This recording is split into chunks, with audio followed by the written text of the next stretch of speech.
good. How are you? I talked to you for part one like a couple months ago. Yeah, I remember. Awesome. And I'm glad we're back so quickly. It was kind of just up in the air, like, It I'll was be it didn't seem like anything, right? Like it was, like it went by like that. Like yes. barely a gap at all. It was like half, it felt like not even a week. I know. No. Even though I do feel like you did spend that time to create this part of the season as a personal attack against me. Yeah, Because well, I mean, I don't want to say it on the, yeah, but yeah, I'm sorry. I mean, emotional roller coaster. I'm excited. I'm angry. I feel all the feelings I feel like I was supposed to feel. But let's good. yes, let's get into it because so much happened in the 4 episodes that like it went by quickly, but also felt like this was seasons upon seasons of material, if that makes any sense. Yeah, I mean, we're a big fans like Robert and myself and the other writers. Like, you're watching TV to be entertained and excited and to feel emotions and to have highs and lows and all this. We don't want to stretch things out. We want to give you all that, and we have the books. We have so much source material. We're like, yeah, let's put that in. Let's do this. Let's do that, and just like keep it moving. We don't want to. We don't want to. A lot of shows. There's a lot of people talk about shows that like it's 13 episodes, but it probably could have been 8, or it's 8 episodes, probably could have been 6. I really don't want anyone to ever say that about Invincible. I want every episode to really matter. I wanted to have enough in it that is exciting and interesting and takes you to new places, both, from an action perspective and a character and an emotional perspective. So we try to keep them full. I mean, maybe too full. I don't know. That's a debate, but like, we don't want to have we don't want people to be able to, you shouldn't be able to skip an episode of Invincible. Every episode should matter and move the story forward. So we work hard on that. Every scene matters too because you can't even like miss the mid-credit scene. Why did you guys decide to have the mid-credit scene not just be like a throwaway or like a ha ha funny moment? I mean, we talked about that's a season 1 question, I guess. I'm trying to remember how it actually came about. I mean, like I think it was because everyone was doing them, obviously Marvel started doing them in movies. I mean, I think there's other movies that even did them before that. And a lot of Invincible, the comic, is riffing on other superhero comics and other superhero properties and stuff like this. So this was our version of riffing on those scenes, but in a lot of those movies, those scenes are kind of throwaway. Like you don't have to see them, Mhm. so, like audience members live. So we're like, well, what if we do it, but we make them all really matter? So like you have to stick around. And then, but we didn't want to put them too deep in the credits because we're like, but we Yeah. don't want to punish you and make you wait through like 4 minutes of credits. Although, by the way, you should watch all the credits because everyone who worked on the show is important and they all, contributed in massive ways. But so we wanted to, we make you wait a little bit and then we come back and it's kind of a fun beat. So and then we've played with it. Obviously, we've moved it around and made it shorter or longer. But yeah, so that's how it came about. We just, it's Mm. fun. Yeah. Thinking about superheroes because there's this idea of superhero fatigue being a thing. But Hmm. I don't get that while watching this show because it doesn't feel like a superhero show, but other also doesn't feel like, oh, we're just showing humans dealing with superheroes. Like it's a very different approach. Did you guys kind of have that in mind to kind of avoid superhero fatigue, or is that not really something you think about?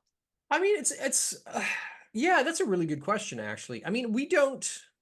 It wasn't something we took into account when we were making the show. We were just trying to make a great adaptation of the comic, and the comic already, I think, was kind of like you could say it's an adjacent superhero. Like it's superheroes, but it's riffing on superheroes. It's approaching them from a different direction. It's not just, what Marvel and DC were doing at the time when it came out.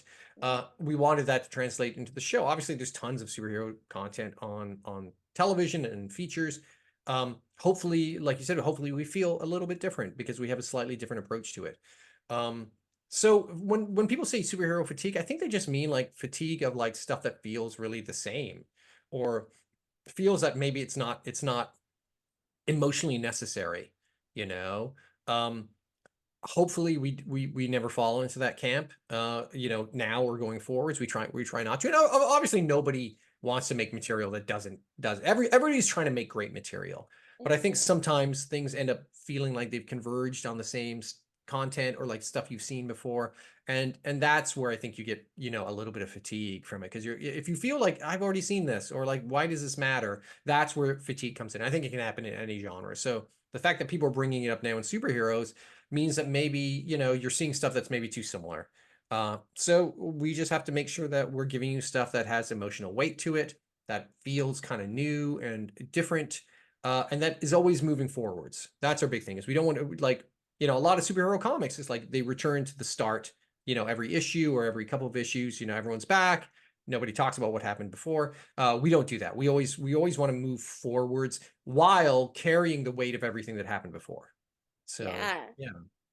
Speaking of superheroes, there's this I thought was a very funny scene in I think it's maybe episode 7 where Mark goes to Comic-Con and he Mhm. meets the creator of Seance Dog and they're kind of talking about animation and like kind of the ticks and trips. Was that kind of based on a real Comic-Con interaction, or where did that idea to come, like kind of like a meta moment in the series? It's actually it's in the comics. There's a section of it. Yeah, there's a page. I think it's a couple pages in the comics where Mark goes to Comic-Con and interacts with the artist who drew Science Dog in the comics. It's Science Dog. In our show, it's Seance Dog, Mhm. and has this little interaction about how comics get made, how they take so long, cheats they do where they kind of reuse the same panel to space out time and things like that. It's a great sort of like meta moment in the comics.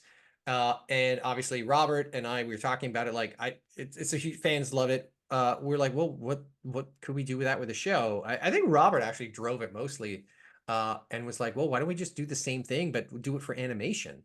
So we started talking about, like, obviously there's shortcuts. I mean, you could actually do that for live action too. There's tons of ways, in live action.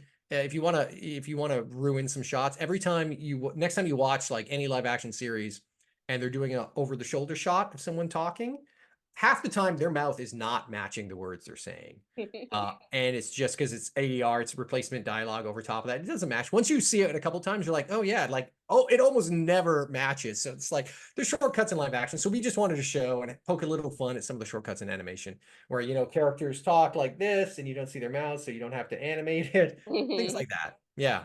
Yeah, it was a very funny meta moment that kind of added levity to the second half of the season because so much happens, and especially Mark with his relationships, and Debbie as well. Mark and Amber, what's up with them? Like, I feel like they very much love each other, but I think reality is catching up to them about his responsibilities and her needs as a human. Hmm. I think you just answered it. I think right there, like that's literally what it is. I mean, is this going to come out before or after that episode? I can do it after.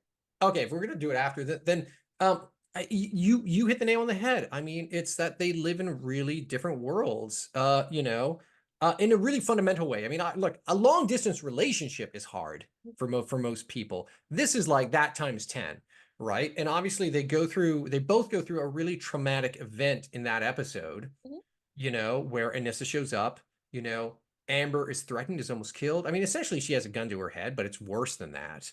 Um, and I think that experience shows both her and Mark that that's not something either of them want. And it's not fair to either of them. There's a lot of, talk about like how Mark, a lot of thoughts about like Mark is saving lives. He should just be able to do that all the time. And that trumps everything else. He's saving the world in a way that's absolutely correct. He should be saving lives. He should be, saving the world. That should trump most other things. But doesn't Amber's life matter too? You Mhm. know, doesn't she deserve to have a life? And maybe that's the way that happens is it has to be not with Mark. But she deserves to be happy, to have a good relationship, to have a partner who cares about her. Like that stuff matters. And it should matter to her. And it should matter to, anyone. So it's sometimes things don't work out for really good, important reasons. And I think this is one of those cases. And I think it just took a while to get them both to that point. Yeah, but while we're talking about it, what's up with Eve and Mark? Because she has feelings for him, She but does. Yep. which I was kind of surprised about. Because during the second half of the season, I'm like, oh, maybe her and Rex can work things out. But she admitted 20 years later that she has feelings for him. Could you didn't answer it, so you're not going to answer me. But is there a possibility? Because they kind of have the same struggles in a way, or is that too Mhm. much of the same?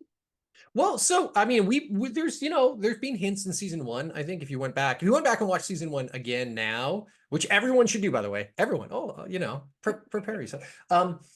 You would see hints and maybe things about that relationship or about like how they felt for each other that we've sort of put in to season one. Um, all I can say about it is it's something again, like everything else in our show, if we talked about something, we bring it up and it seems like it's big and emotional and we don't resolve it, it's just because we haven't resolved it yet. So I would say keep watching. We're going to get deeper into what Mark thinks about Eve and what Eve thinks about Mark and where that could or couldn't go.